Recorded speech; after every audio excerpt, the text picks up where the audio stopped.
Today's episode is sponsored by Billy Keel's Advisory Services. If you want to learn more about how to make your 99 optional, just go to makeitoptional.com. Once again, that's makeitoptional.com.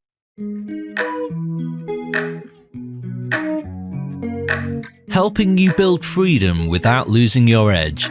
This is the Going Long podcast with Billy Keels.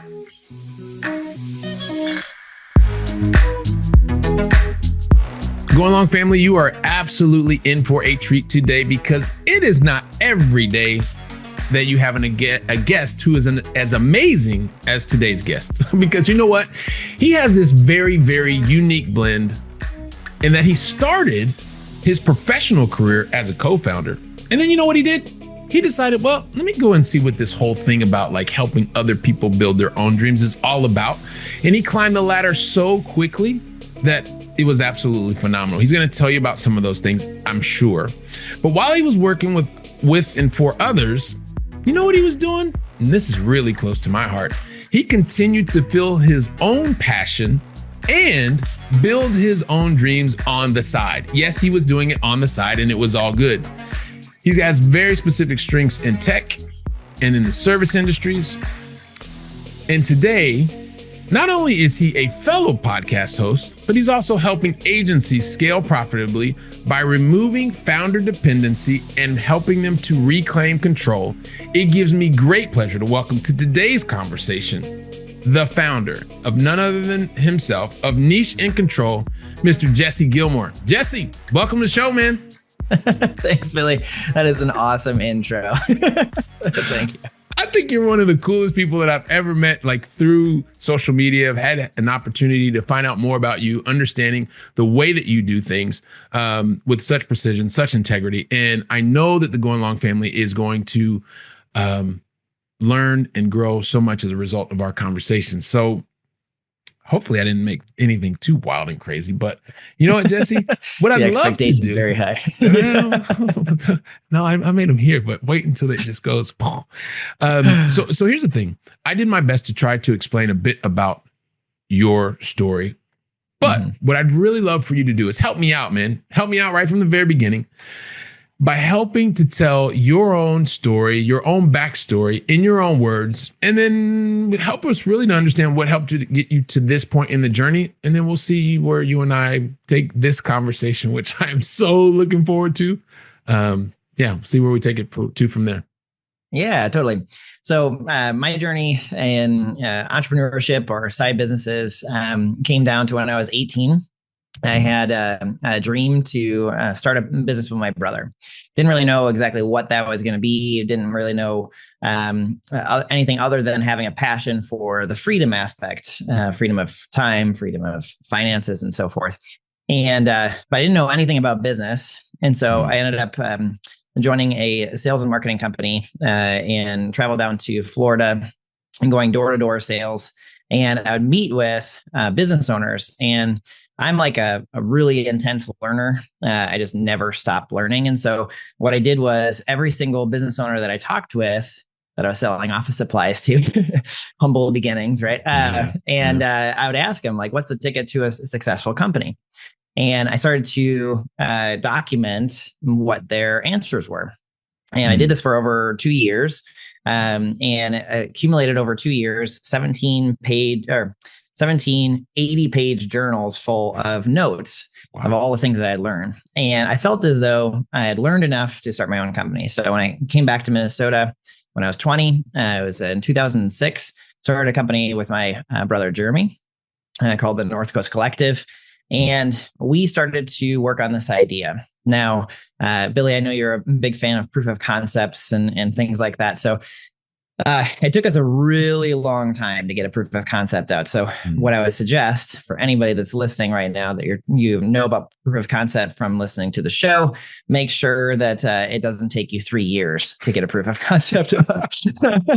But so we fell in love with the idea. We started creating basically something very innovative at the time. MySpace was really kind of like a big thing. And then Facebook was just starting, and we were uniting all social media into a single venue calendar for the Twin Cities, kind of promoting shows. Okay. So that was the first business. The business started becoming a lot more successful by the time that we were in our fourth or fifth year of that business. The problem is that we were working really hard, many, many hours. I had it on the side, and I just got to a place where I started to burn out.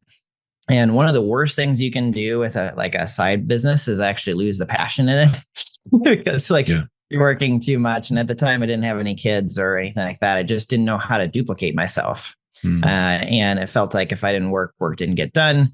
And I didn't know anything about systems. I didn't know about a lot of different stuff. And I got to a place where even as the business was becoming successful, me and Jeremy actually just decided to dissolve it, which is kind of like a very humbling kind of like start from scratch kind of thing. And I thought that it was that business model. So then I started a second business. And this one was a fine art photography business. I traveled around similar to Billy, going country to country and taking a lot of pictures and then using those pictures and starting to sell photography online. At the same exact time, I realized that also was based around my skills because a lot of automation wasn't there. And so if someone ordered something, then it was on me and I owned a job and it kind of sucked. Then the third business was actually a nonprofit. So you talk about giving back and giving to a community. We were helping volunteers basically do fundraising for volunteer programs of conservation work. And we would run events and then the proceeds would go towards basically volunteers. I don't know if this is as much detail as you're wanting, but this is like... No, this is perfect. This is perfect, man. Okay, perfect. So the third business and that organization also was the same issues. If I didn't work didn't get done. I was basically the bottleneck to it. And that's the time where I met my wife, Christina, and we ended up basically wanting a new life. It seemed as though these three organizations, something was wrong. Something is fundamentally not working. So we moved to Oregon. I went back to school, got my degree in business, and then jumped into corporate America. Now, if anybody has done something that's listening right now, going from entrepreneur to the lowest level in a corporate ladder, you know how humbling it can actually be when you have a boss, and the boss in the interview is like, "You're right here, and I'm gonna need you right here." Hey, by the way, everybody, if you're not watching the video version, I'm not even going to tell you what Jessie just did because you got to go jump on the video version. But it was a very visual thing. I loved it. Go, keep going. Yeah. So, yeah, I had a really great boss at that time, my corporate mentor named Judy, who actually wrote about in my book. But what she had said was, she's like, "I'm going to give you 3 months of projects. And we're going to see how it goes." And those 3 months of projects I did in 3 weeks. And then she was like, "Whoa, you're different." Okay. So then she's like, "I'm going to give you a project you can't complete in a really short time." And this started my corporate journey, where the core mission of what I was out to do was to remove what's called single points of failure in a business. Ironically, and maybe it's like a gift from God or whatever, but it was exactly the thing that I needed to learn from my previous businesses. And so working under the VP of HR in a $4 billion global corporation, I was out to understand how the people that were building, the company basically made the metals that go into space stations. So like SpaceX was a client of theirs. They had people that were getting close to retirement that had all this tribal knowledge of how to get things done. And they needed people to not take 25 years to learn the stuff. So my goal was to create basically a training progression program so people could move through that. And I'll kind of fast forward a little bit because in that time in corporate, I got promoted 4 times in about 4 years or so. And the program that we were running got to a place where parts of the business were being acquired by other companies because it now became a machine as opposed to something that was kind of dependent. And in that time of acquisition, I realized like, man, this is valuable. Like the thing that I just learned was like astronomically valuable, you know? And now I started realizing like, what if I was to go back to the founders or the people that maybe are dealing with the same things that I dealt with in my first three businesses. What if I could take the lessons I learned from entrepreneurship and the lessons I learned from corporate, combine those together, and then serve in a really powerful way those founders? And so I started Niche and Control in 2019. And during the acquisition, it was kind of my thing to figure out, like, if I get let go from the new people, like, I got to have a fallback option. Yeah. And I'll kind of, in the way beginning when I was figuring this out, because I know the proof of concept is going to be one of your questions you're going to ask about.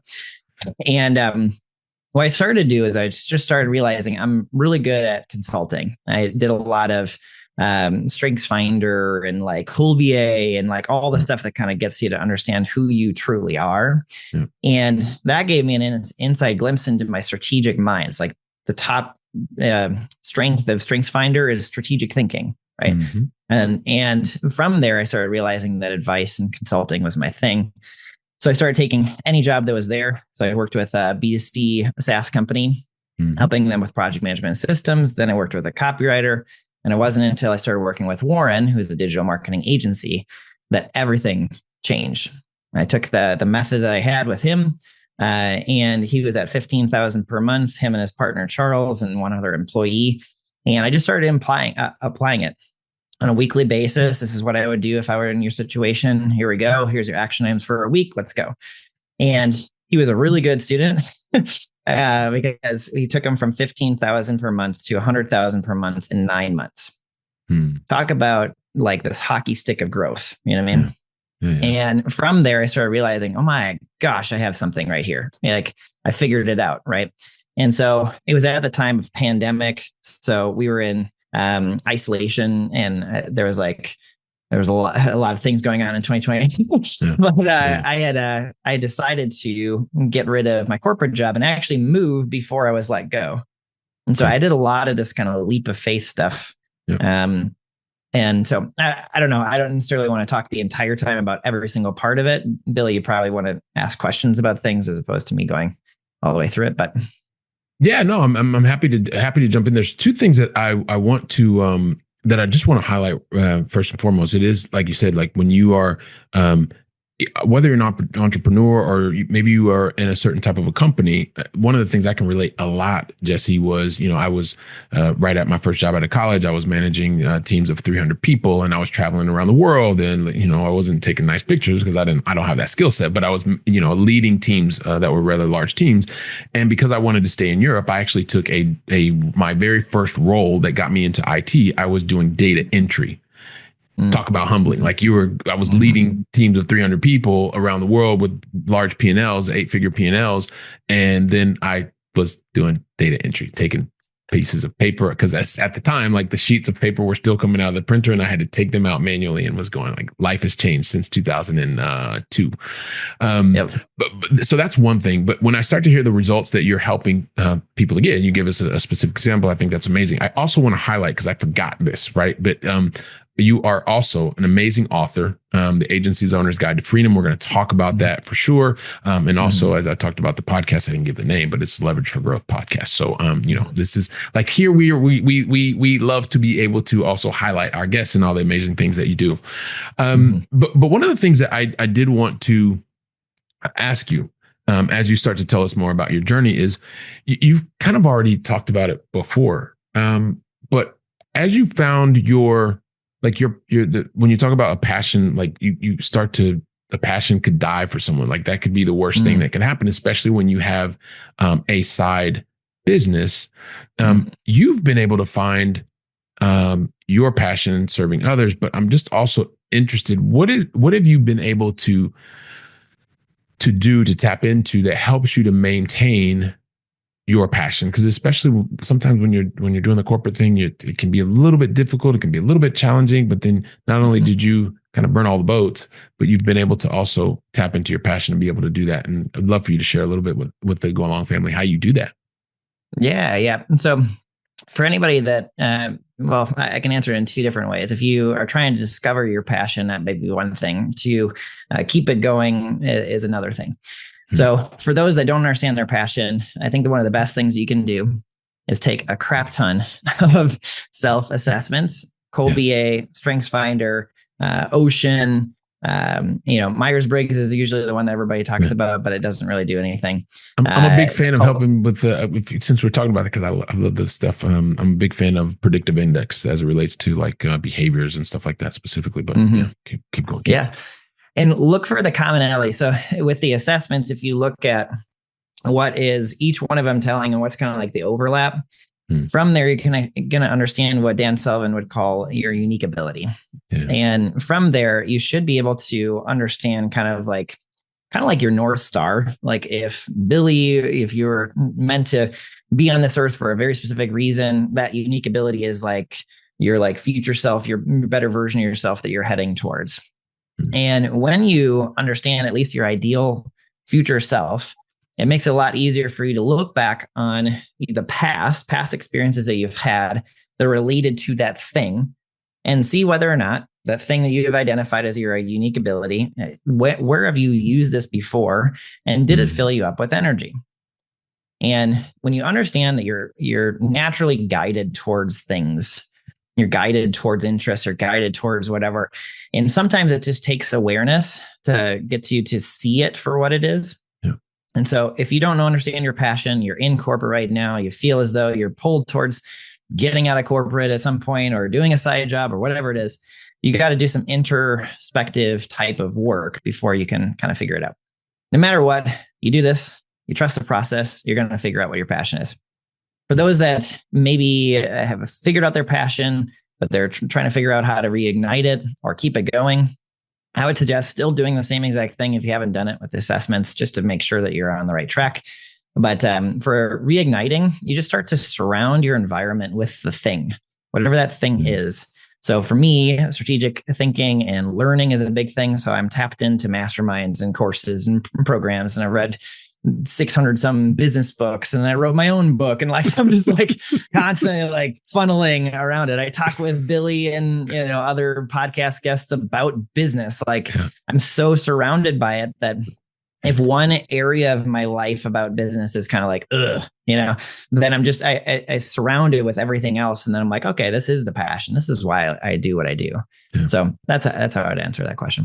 Yeah, so I absolutely love that, and being able to break it down. So one, being able to tap into your passions if you don't know what they are. Like I'm a huge fan of assessments as well, just like you. And then when you are there, just continue to surround yourself like Jessie's doing, and be able to ignite and live through that passion on a day-to-day basis. Jessie, you talked about something else, because I think this is a really important.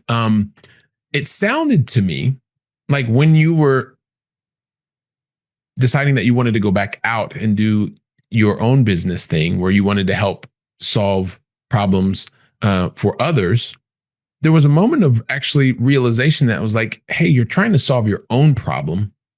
And then once you figured out how to solve your own problem, then you went to go help others. Mm-hmm. Sometimes it's so obvious because you talked about it. And if someone was running on the treadmill and they missed it, well, I just recapped it for you. But talk to us about that in terms of like, what that process was like for you to say, okay, well, what was the process like? I don't want to steal your thunder. Sure. Yeah. So I think, it's more based around my belief about people. I believe that people are here for a reason, and that everything happens for a reason. And I used to study psychology when I was about 16 or so. I actually wanted to go to school for psychology, and then went on a different route for a little while and came back to it. And even as I work with founders, I realize that most of it has to do with mindset, as opposed to what they actually like. The how gets figured out pretty quickly when you know the what and why. Jessie, I'm sorry to interrupt you. I'm so sorry to interrupt you. It's Can you please repeat what you just said? Because I think people don't give it enough attention. Please repeat that last part, so that if anyone was drifted off, please say that about the mindset. Majority of problems are not based around trying to figure out how something gets done. You don't need more information. You have ChatGPT right in front of you. Like, everybody has access to information. It has more to do with mindset, commitment, going all in, everything that's in your head. Yeah. And in a lot of my mindset trainings for founders, which is actually the starting point. Hey, welcome. All right, we're going to show you what's going on now. Yeah. And within that, it has a lot to do with internal locus of control and an inside out perspective and a lot of different things. And that's actually because I believe that everything is happening for you, even in, I always talk about like the gift and the shit. I know I probably shouldn't swear, but You're all good. You're good. Because no matter what, everybody's going to go through like peaks and pits and hitting rock bottom and picking yourself back up and so forth. And if you let go of this victim mentality that things are happening to you, and that's the reason why you can't do stuff, it's like it's this external locus of control where things are in your environment restricting you. To focus and shift the thinking that what if everything is happening for you? It gives you an understanding that either you're winning or you're learning, and no matter what, you're winning. And that, I think that essence of understanding that will kind of shift the way that you look at the things that are happening. In corporate, I kept on fighting against bosses that kept on trying to restrict the way that I was seeing my vision. No, you can't do that. And I stuck with it for a year and a half. And they're like, holy crap, it worked, And then they're like, okay, that kind of thing. Prove us wrong again. Yeah. I mean, and so I think that if you truly believe that everything is happening for you, that even your past experiences are working for you in some way, you look at it differently and you realize that you're on a journey. And if you embrace that journey, the highs and the lows, you'll naturally know kind of where it's heading. Where is it going to go? Right. And I think that one kind of like mental shift is the biggest change that people can ever make in their own lives and kind of reclaim accountability for their life, past, present, and future. And that kind of commitment allows the universe to basically work for you and conspire with you. Yeah, I love that, man. It's such a deep thing. And I've got a comment on the back end of this question, but so when you think about like the things happen for you, right? What effect do you believe time has on being able to understand that things happen for you? I think I believe that if you are focused around what you have to do in this minute, in this hour, in this day, in this even week, your time orientation is so short. Right. And I speak with CEOs and founders and so forth. And when they're stuck in fighting fires and worrying about things that are happening right now, they can't see where they're going and what the vision actually is. And a lot of what we're talking about here is like the shake, and to get them to get everybody that's listening to start looking at, where is my life going? Like, is this aligned with what I want? Right. And when you think about the corporate life and then the side job and trying to figure out that kind of balance, there are going to be certain restrictions that naturally happen when you're an employee. It's just the nature of business, right? And there's certain freedoms that you can achieve within entrepreneurship or side jobs or, passive income or whatever the other thing is. And I think that understanding where each fit in your life is really important.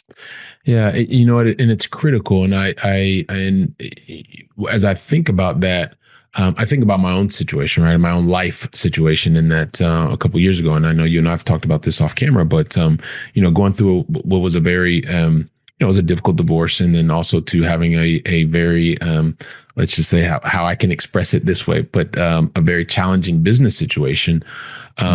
And there was a moment that I thought, all this stuff is happening to me, and it's happening to me, and blah, blah, blah. And over time, I've realized that these things happen for me for a reason. I'm still not 100% clear on those reasons, but it goes back to what you stated before, and it really is the mindset. It is, okay, these series of events happened, and they happen for me for a reason. It's a lot of times we can think about it when things affect us positively. We think, oh, but in the moment, if they affect you negatively, it doesn't mean that it's happening to you for a negative reason. It's happening for you. But with time and perspective and keeping the right mindset, as you talked about, you have the power and the ability to take pretty much or mostly everything that happens in life and be able to put the right the right perspective on things. So I appreciate you breaking that out for us and helping us to see that as well. There was something else that I know you're just a master of, because you've been super, super like helpful. And you do it all the time. Like you're constantly sharing in different social media channels, et cetera, et cetera. Mm-hmm. And I think a lot of time, because I come from like the sales world, like sales and sales leadership, and did that in corporate for almost 3 decades. And so it's just about getting things done. Sometimes you work so hard to get things done. And sometimes you follow process. And sometimes, well, the process is a little bit gray, but you got to get it done. And you're doing it over and over and over and over. I know that you happen to be absolutely phenomenal at this little word that starts with an S. It also ends with an S, and it's systems. And sometimes people don't really understand the importance of systems. And so, Jessie, could you maybe give us some insight into one of your superpowers and systems, and how having robust systems or having the right systems in place can really be a way to gain leverage? Absolutely. So I think in the way beginning, you have to understand a couple of different key terms. So first off is process. What is a process? Process is a series of different tasks or steps within actions that, when put together, achieve some type of result, right? And when we think about processes, we can think about them like, sometimes people think about SOPs and standards as being the thing, and that's actually like not what I'm talking about yet. And when we start to look at a series of steps that you're taking, so you're setting up a side business, let's just say it's doing the fine art photography thing I did before, right? And in there, you start to look at, how do I actually deliver this photography to other people, right? There's an order piece, there's a posting on social media, marketing side, there's whatever. And in there, there's going to be certain series of steps that get that result that you're going after. When you've gone through a proof of concept where you've done it enough that you kind of understand, and this is what I'm going to follow, the best thing that you can do, I'm going to see if I have any post notes. The best thing you can do is find a whiteboard or some wall and just take Post-it notes and very simply just start writing out, brainstorm for 5 minutes, set a timer. What are all the things that need to happen within this very specific process, right? Just write it all down as much as you possibly can, then take the Post-it notes and go, okay, what starts this process? What's the trigger event? And then what's the ending event? How do you know that it's done? And when you map this out with Post-it notes, it basically starts giving you what's called a sequence. And that sequence can be done manual or automated. It doesn't really matter. This is the sequence of which I'm going to accomplish whatever that outcome is. And you start doing it enough that eventually each one of those Post-it notes can become a standard. Like, what are you doing in that one process step that gives you the result you're looking for? Once you have a process that's effective, meaning whatever the outcome that you're going after, you just follow this process and it generates the outcome you're looking for. Then you start looking at systems, automation, any way of making it faster and easier. But the most important thing about a process is not only documenting it, but also making sure that when you start to change the process, it gives you a better result. That is the thing that I was missing in my previous businesses. I didn't understand the process piece, and I didn't understand how to get it out of me doing the work all the time, which has more to do with like the tech side and software and automation. Yeah, and I love that perspective. I mean, I spent 16 years in the enterprise software industry, and so that those things ring true. And you see, sometimes you make a process, or you create a process that was not very good, and you put automation behind it, and guess what happens? You just get more bad stuff. I had real quick, one of my first podcasts that I went on, especially when I launched Niche and Control. They were like, what's your favorite software? And I was like, software doesn't mean crap if you have a bad process. And they did not understand it at all. And I was like, it just speeds up things. It's like, if you have a crap process that's ineffective, you're going to speed up crap. And then they're like, I don't like that answer. And I was like, well, you're okay, like, well, you're right. Exactly. Go on next. Go on to the next thing. So you've also talked about this, and you've highlighted it a bit. And this is for that person that is, they're curious. They're like, hey, listen, there's this voice that's kind of coming. I hear it. It's getting a little bit louder. Every once in a while, I kind of can keep it quiet. It's getting louder. But there is also an assessment. Like you've mentioned, you said two words earlier, transferable skills. And I know that, working with clients, it's one of those things. Okay, well, what are you doing today? It's helping them find, their zone of genius, if you will. And it's about saying, rather than recreating the wheel, what are the things that you're already good at, as you've talked about before, but just that heightened awareness or consciousness of recognizing your transferable skills and then being able to leverage those skills when the moment arises that you want to start your side business. Maybe you could talk to us a bit about that, because I know that's something that a lot of the work that you do as well. I think for anybody that's an employee right now and they're trying to figure out the transferable skills, just literally take your resume or your LinkedIn profile, whatever, look at each one of the positions that you had and start to write down things that you really liked about the position, like what filled you up. It's going to come back to energy again, but what filled you up with energy that you were doing in these different positions. And if you just go literally position by position, you're going to start to understand the things that you like, and also maybe the skills that were developed within there. And each one of the job descriptions, because I used to be in HR, has knowledge, skills, and abilities built into it. And so you could literally just take the job descriptions and figure out what skills are in there, which ones you were really good at the position. That would be an easy way of kind of figuring out transferable skills. And from there, you might have like a laundry list, and then you just prioritize them based around what you think you're best at. If you take the self-assessments as well and everything we talked about with Colby-A, you can compare that to the skills, and you can kind of have like a good basis or foundation for those transferable skills into your side job. Well, fantastic. I appreciate you hitting that. And then there's one other thing that whenever anyone invests the time to put your thoughts down to help others take all of the experience that you've kind of brought and be able to do that, I really want to highlight that. And so you have invested the time to become an author, published author, the agency owner's guide to freedom.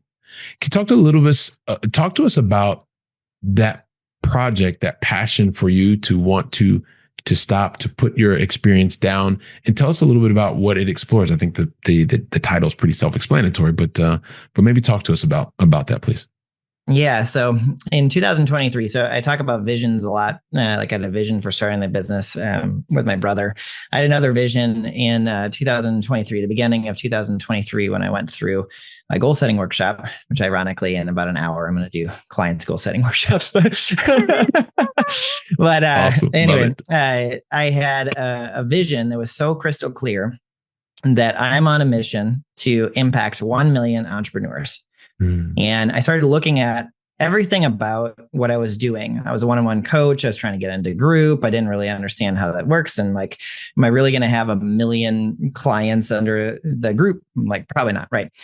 So how can I impact 1 million people? And I started to get to a place where I knew the training program that I developed with Warren, and then refined it. And every single year we go through a new revision based around what's working in the market and get rid of what's not. And we're now on version number 6. So from there, I started to understand that there were trends, and there were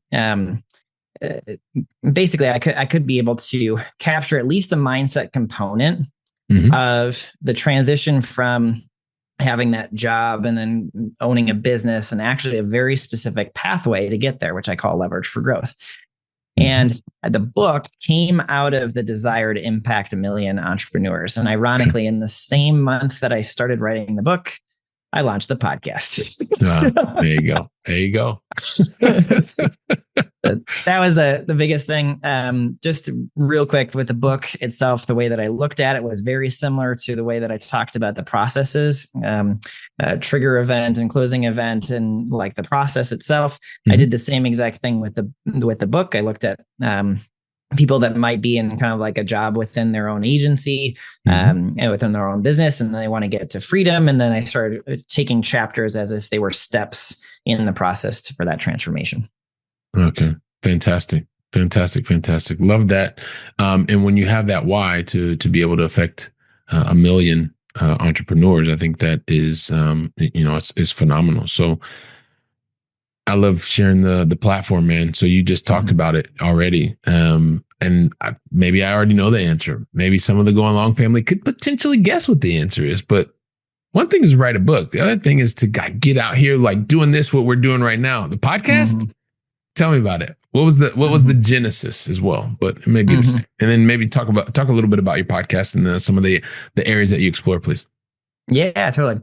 So at the beginning of Leverage for Growth, I started off with daily episodes where I was actually just taking my own lesson of writing the book, launching the group, and then starting to get to a place where I wanted to share what was it like actually applying Leverage for Growth, the actual method, to my own business. So prior to that, I was a coach, and I was kind of like the coach in the sports, where they're actually not doing the thing, but they're starting to. This is when I was starting to apply it. So the first, I think, like 100 and some episodes were literally just me talking about, yesterday, this is what happened. This is what I'm learning. Here's how I'm going to apply it today. And I just kept on focusing on the leverage of this 1 degree shift being made every day. And it wasn't until much later that it turned into interviews with agency owners and validation of our method, and then something else. Yeah. And over 270, 80 episodes, right? Yeah, about 200 of the daily leverage, and then 80 agency owners. So absolutely love that. So here's the thing, Jessie. Has the path in the different businesses that you've started and getting to where you are today as a founder of Niche and Control, has it been a perfect, you start here, you stop there, and everything has worked out exactly perfectly, like the way that you planned or didn't plan perfectly? the way that I planned it, no. The way that something much bigger than me planned it, probably. All right, fair enough. So that means for all of our perfectionists and recovering perfectionists, and I happen to be one of those recovering perfectionists, I think it's important to highlight that even though things don't work perfectly, it's important that you continue to make progress. You talked about the 7th iteration of something. Maybe that's your natural wiring, but could you just very briefly, before I ask kind of the last question, can you talk to that person that is maybe always gotten an A on the test? That's me putting my hands up. Got the job, got the promotions, continue to move up. And then they have these thing that's going on, and you want to get into doing your thing on the side and having the idea that everything is going to go perfectly. What do you say to that person? How much time do we have? He just laughs. He doesn't say anything. He just laughs, and I'll join you with the laugh. Yeah. So 2 things that I have you do right from the get-go. So if you resonate with what Billy's talking about and what I dealt with in my previous businesses, even as though I went through revisions, that 3 years of proof of concept was actually based around the perfectionism piece. Yeah. So if you are that A student and you want it to be perfect, I want you to research 2 things: psychological flexibility. It's the ability of having a trait where you can morph or change based around whatever is needed. And then pathways thinking. So if you are the A student, you are going to study these 2 things, because ultimately, in order for you to start something different than what you're used to, or get out of this golden handcuffs, which is what I used to call it back in the day, kind of like the security, and then lead towards freedom. It is a messy road, no matter what. It doesn't matter how much planning you do. You're going to get your MBA beforehand, so you have a perfect business plan. That's not how business works anymore. And things change so much. The more planning you actually do, the worse it actually is. So I'd say that for that person, I would do the things that me and Billy have been talking about. Do a self-assessment. Colby A, StrengthsFinder, and Ocean are really good ones. And then you talked about predictive index as well. And get to understand what your passion is. That passion needs to be there, but there has to be a demand for it in the market. And if you can do enough research, go into ChatGPT, do deep research, and then just research the passion and then what kind of businesses are there that match everything else, you'll have at least a starting point. And you have to start communicating with people. You can have a really crappy website. It does not have to be perfect. My first one said coaching and consulting to grow your business. When it was niche and control, which is not a niche at all. Right. And you just get out there and you start talking and you get market feedback. And that's the starting point. Yeah. Yeah. And it's one of those things I also say is, when in your corporate role, everything doesn't go perfectly anyway, but you continue to progress, you continue to have opportunities to be promoted. Well, you know what? And it's okay if you don't get it perfectly. Just make sure that you're making progress. So I love that. And Jessie, I told you I was going to, like, the time was just like, I want to keep talking to you. I know. Like, I gotta keep going. I gotta keep. No, so one last question, right? Because I do want everyone to know about, as I say, niche and control. We're gonna find out more about that, but I do want you to talk. It's kind of the question I like to end with.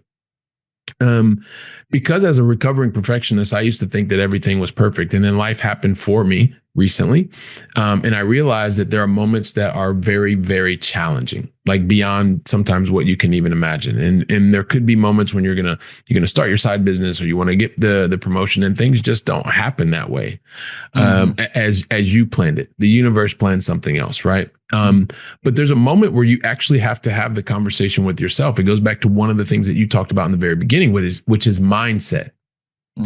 And so maybe 3 years ago, you didn't think you would be where you are today.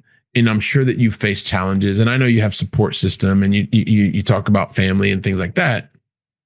But I really want you to talk to Jessie Gilmore, because I'm sure that at some point there are going to be challenges. There have been challenges. And between now and 3 years into the future, there will be even more.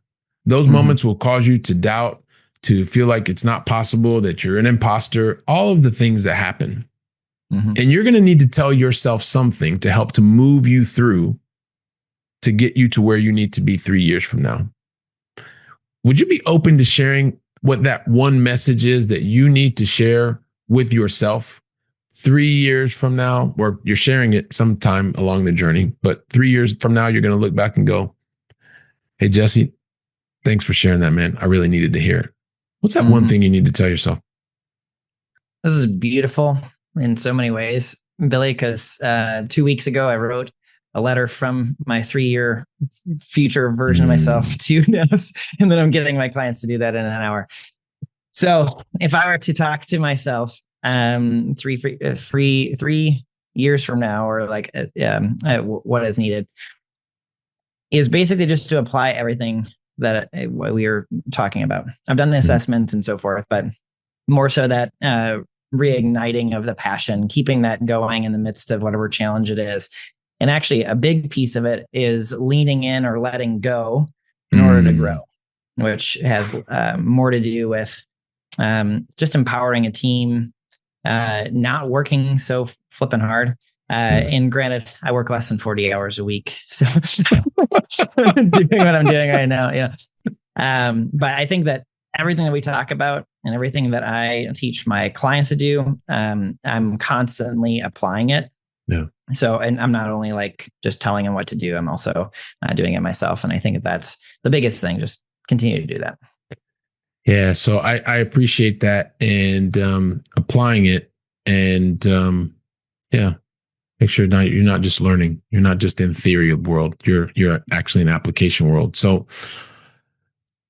wow, Jessie. So like, there's so many things that I want us to continue to talk about. And unfortunately, we don't have all the time. But I think about what you have been so kind to share with us. You're talking about you 18, sharing, having this dream to go into business with your brother. You start to really, really search for the freedoms, and specifically freedom to be able to own your time. And, you talked about doing door-to-door sales, man. Like, that is like, you did office supplies. I sold knives door to door. Can you imagine that? Like, I was literally knocking door to door. Yeah, exactly.